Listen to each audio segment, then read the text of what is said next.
आदरणीय हमारे अलग अलग पूरे हरियाणा से, पूरे हमारे इलाके से जो सभी प्रधान आए हुए हैं और प्रतिनिधि आए हुए हैं हमारे विभिन्न खापों से, और जो सभी किसान नेता यहाँ पे अलग अलग किसान संगठनों के, मैं देख रहा हूँ अलग अलग किसान संगठनों से जुड़े हुए सभी जो यहाँ पे नेतृत्व यहाँ पे आया हुआ है।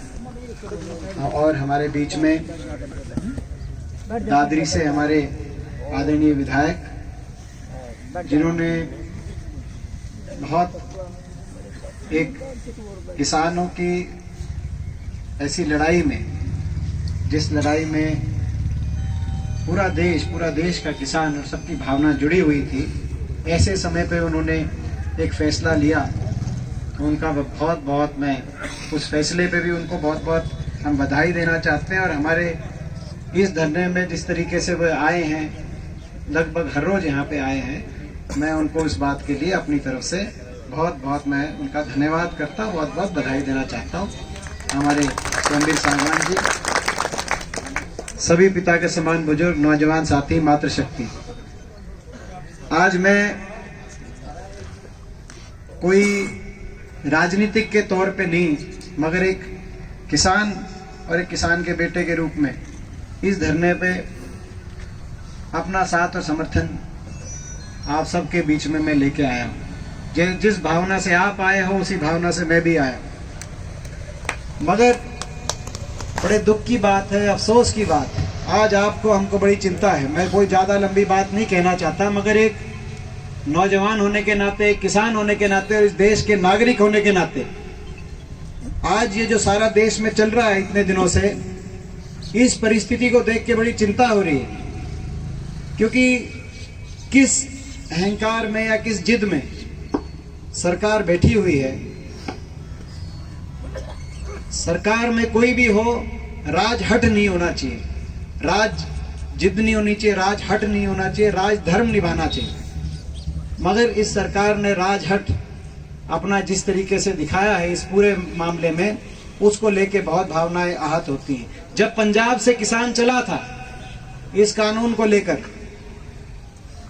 तो शांति प्रिय तरीके से लोकतंत्र और संविधान की मर्यादा में सबको अधिकार है अपनी बात रखने का। पंजाब से चलकर दिल्ली में रामलीला ग्राउंड में जाना चाहता था, वहां पे धरना देना चाहता था, उसी रामलीला ग्राउंड में जहां बीजेपी ने रैली करी थी। पीछे बीजेपी रैली करे तो रामलीला ग्राउंड ठीक है, और किसान वहां पे धरना देने जाए तो पहले उसको हरियाणा में हर जगह रोकने की कोशिश करो, नाके लग गए, कहीं बौछार हुई वाटर कैनन की, कहीं लाठीचार्ज हुआ, पिपली के अंदर फोर्स ऐसी लगा दी नाकों पे, उसका दिल्ली बॉर्डर रोक दिया। आज मेरे से पत्रकार पूछ रहे थे कि जी दिल्ली बॉर्डर जो रुक गए, इतने ट्रैफिक नहीं चल रहा, उससे असुविधा हो रही है। और मैंने उनको यही जवाब दिया, इसके लिए पूरी तरीके से केंद्र सरकार जिम्मेदार है और सबसे ज्यादा हरियाणा सरकार जिम्मेदार है।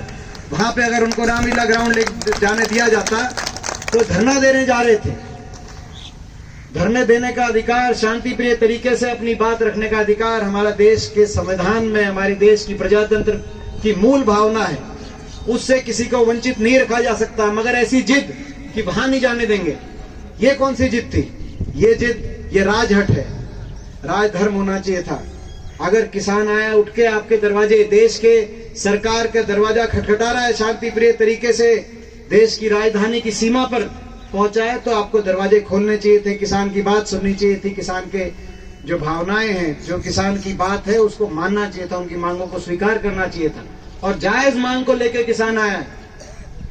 देश की कृषि प्रणाली में इतने बड़े बदलाव, मैं पूछता हूं सरकार से, इन बदलाव की मांग किसने करी थी? जब कोरोना के अंदर देश कोरोना की चपेट में था, अर्थव्यवस्था देश की लुढ़क रही थी, उस समय किसने आके कौन सा किसान संगठन है देश के हजारों किसान संगठनों में से, वो कौन सा किसान संगठन है जिसने आके कहा कि किसी कृषि प्रणाली में इतना बड़ा बदलाव हो?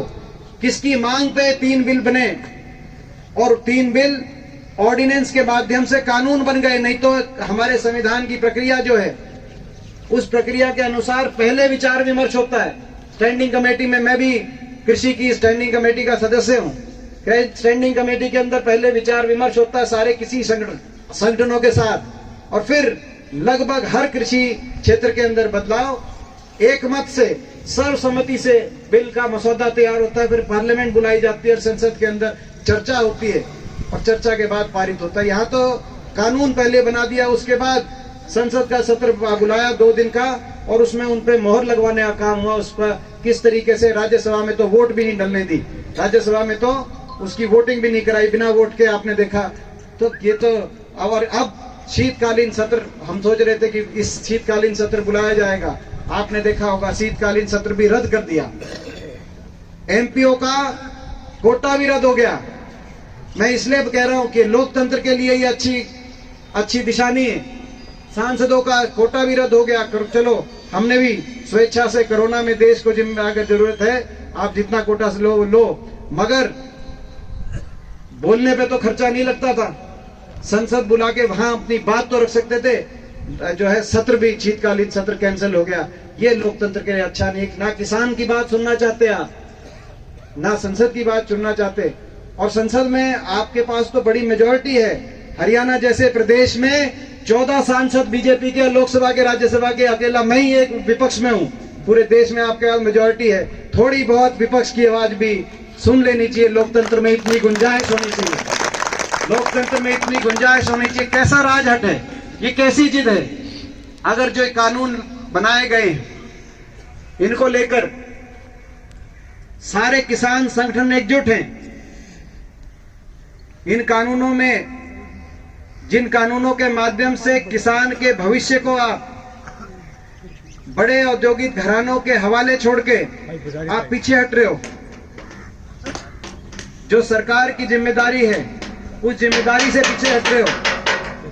जो एमएसपी का जो प्रणाली, जो मंडियों की प्रणाली, जो प्रणाली सबसे जो पुराना पंजाब था, चौधरी छोटू राम ने के प्रस्ताव पे प्रणाली बननी शुरू हुई थी। जो मंडी प्रणाली है, जो एमएसपी की प्रणाली, इसको पूरे देश में बढ़ाने की जरूरत थी। कई प्रदेशों में ये प्रणाली अभी बनी है, मध्य प्रदेश, छत्तीसगढ़, पश्चिमी उत्तर प्रदेश, जहां पे वहां भी किसान कृषि क्षेत्र आगे आ रहा है। इसको और बढ़ाने की जरूरत थी। आपने इसी प्रणाली पे आक्रमण कर दिया और किसान के भविष्य को बड़े औद्योगिक क्षेत्रों के हवाले करके आप पीछे हट गए। मगर इससे भी ज्यादा मैं एक बात कहना चाहता हूं कि कुछ लोग ये लड़ाई सही कह रहे थे। प्रधान जी, मैं इनको प्रधान जी कहूंगा, सोमवीर जी को विधायक जी से भी पहले, तो सही कह रहे थे सांगवान साहब कि अकेले किसान की लड़ाई नहीं है, 36 बिरादरी की लड़ाई है। इसमें जब कृषि प्रणाली और जो फूड सिक्योरिटी सिस्टम है हमारा देश का, उस पर अगर चोट मारी जाएगी, उस पे उसकी चोट का, ठीक बात है, किसान को तो बड़ा व्यापक नुकसान होगा ही होगा, क्योंकि किसान से सस्ते भाव में बड़े औद्योगिक घराने खरीदने की कोशिश करेंगे और सर उसके बाद बड़े पैमाने पे जमाखोरी करने की कोशिश करेंगे।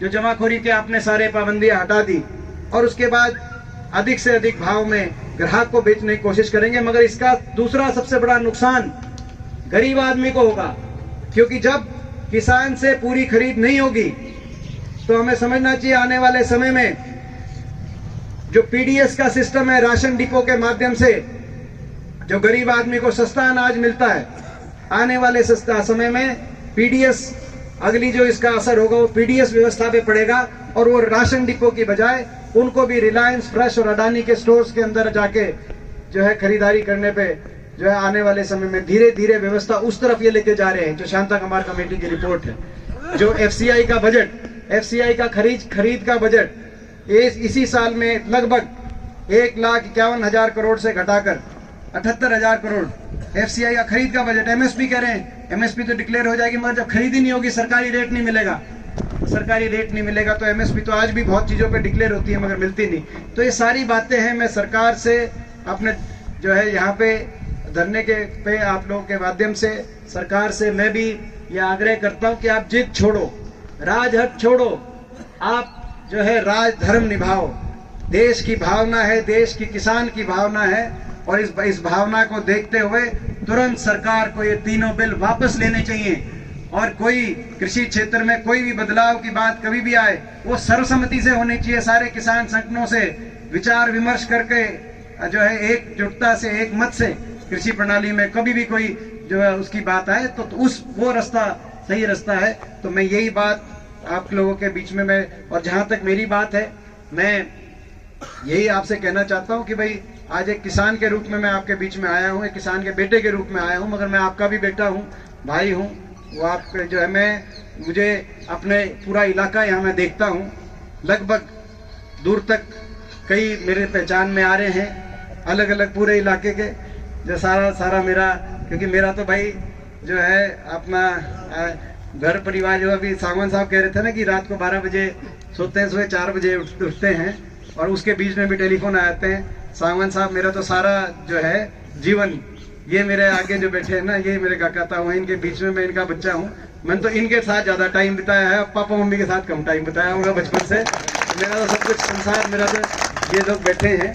तो जो भी मेरे लिए आपके लिए कोई भी आदेश मेरे लिए भी होंगे, मैं भी हर तरीके से एक जनप्रतिनिधि की तरह भी और आपके भाई बेटे के नाते भी जो भी कोई आदेश होगा, जैसा भी आदेश होगा, जो है ये हो सकता है कि भाई संसद में विपक्ष की अकेली जो आवाज है, और आपको पता है इस आवाज को भी रोकने के लिए, संसद तक पहुंचने के लिए क्यों साजिश षड्यंत्र जो कह रहे हैं, नेतृत्व, सांगवान साहब ने एक बात की कि आपके नेतृत्व को खत्म करने की साजिशें हैं, वो भी आपने देखा।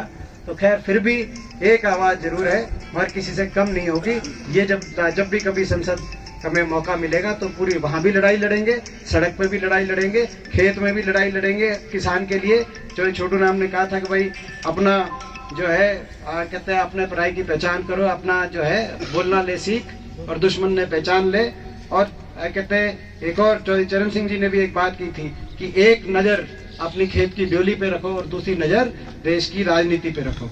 तो ये क्योंकि अगर जो है तो हर चीज की तरफ आप लोगों को मैं समझता हूँ कि भाई नजर रख के बड़े शांति प्रिय तरीके से लोकतंत्र की मर्यादा को में, संविधान की मर्यादा में अपने जो बड़े डिसिप्लिन तरीके से, ये हम किसान संगठन जो पंजाब के हैं वो इसलिए कामयाब उनको दिखाई दे रहे हैं। तो उनका डिसिप्लिन जो जिस तरह से अनुशासन का उन्होंने परिचय दिया है, वो भी उसकी भी हम बहुत सारे मिलकर उसकी तारीफ करते हैं, प्रशंसा करते हैं। इन्हीं शब्दों के साथ आप सबका बहुत बहुत धन्यवाद।